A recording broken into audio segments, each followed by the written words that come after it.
po ay aming pagsubok sa kanila. At sila ho ay kumain doon sa aming patibong. Ang sinabi namin blanco ay yung Bicameral Conference Committee. Dali-dali naglabas ng statement ang Malacanang at sinabi walang blanco sa GAA. Labanan ng fake news. Talagang lalabanan natin ang fake news mo. Talagang walang blanco sa GAA. Sagutin mo ngayon. Paano mo nabuo ang GAA? Paano mo na po nabuo yung General Appropriations Act? Bakit mo pinapirma ng General Appropriations Bill ang Pangulo, si Bongbong Marcos? Hindi mo ba sinabi na blanco yung Bicameral Conference Committee report na nagkakahalagang daang-daang bilyong piso?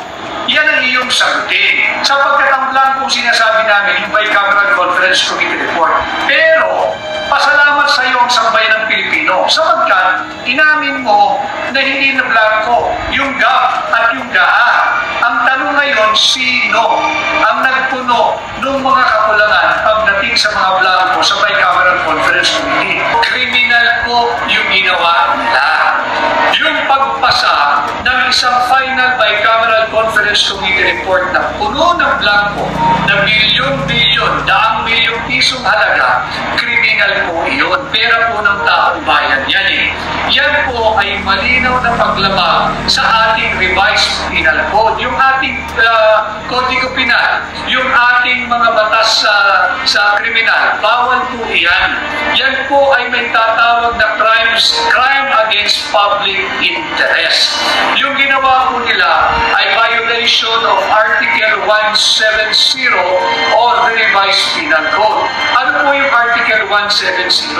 Ito po yung falsification of legislative document. Paano po nagkakaroon ng falsification of legislative document? Unang-una, kinakailangan merong bill. Ang Kongreso, meron po silang bill eh. Yung General Appropriations Bill, yung panukalang budget for 2025. Pangalawang elemento, meron pong nag-alter o nakihala o nagbago ng mga salita o di kaya sa nangyayari po kayo sa ating budget sa mga halagang nandoon sa General Appropriations Bill. Bakit natin sinasabing may nakialam na ibang tao bukod sa Kongreso o sa mababang kapulungan at sa Senado? Sapagkat ang pinasa po nila, ang pinirmahan po nilang final Bicameral Conference Committee report ay yung punong-puno ng blanco sa nagkakahalaga daang-daang bilyong piso. Pangatlo, meron pong nagbago. She, he, or they altered yung mga figures po doon sa Bicameral Conference Committee. Worse, doon sa General Appropriations Bill. Bawal po yun dahil wala silang otoridad.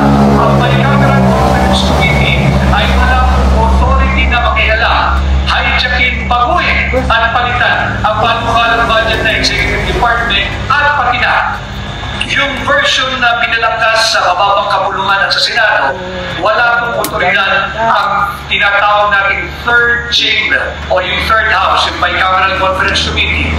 Lalo walang otoridad, walang kapangyarihan yung tila, mistula, fourth chamber or fourth house. Sino po yun? Yun po yung ating dapat malaman. Babae ba siya? Lalaki ba siya? Grupo ba sila?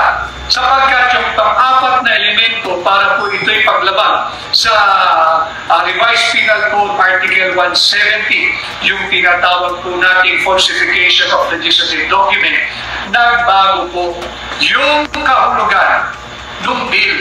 Ito talagang nagbago sapagkat punong-puno po ng patlang o blanco yung naging pundasyon at basihan ng General Appropriations Bill. Merong nakialam, merong fourth chamber, merong fourth house. Kung matatandaan mo ninyo, magbalik tanaw po tayo at sariwain lang natin ang inyong alaala. Medyo may ginawang propaganda rin ang Executive Department noon na busy daw sila at kahit magpapasko, kahit magbabalong taon, kanilang rinirigisa yung panukalang budget for 2025. Pati po iyon, bawal yun. Sila ba ang nagbago ng mga halaga? Sapagkat kung sila, yun po ay pag-amin that they have violated Article 170 of the Revised Penal Code, yung falsification of legislative document.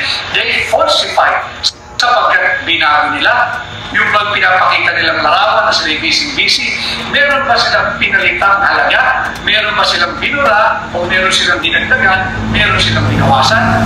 Bakit bumabal yan? Sapagkat malinaw sa ating saligang batas. Ulit, babalik-huli tayo sa saligang batas. Article 6 of Section 24 ng ating saligang batas. Malinaw po dyan. All appropriations bill shall originate exclusively in the House of Representatives. Malinaw po dyan, walang authority ang tanggapan ng Pangulo o ng Executive Department kahit ang Sekretaryo ng Department of Budget and Management pakialaman. Yan General Appropriations Bill. Criminal act po yan. Yan po ay crime against public interest.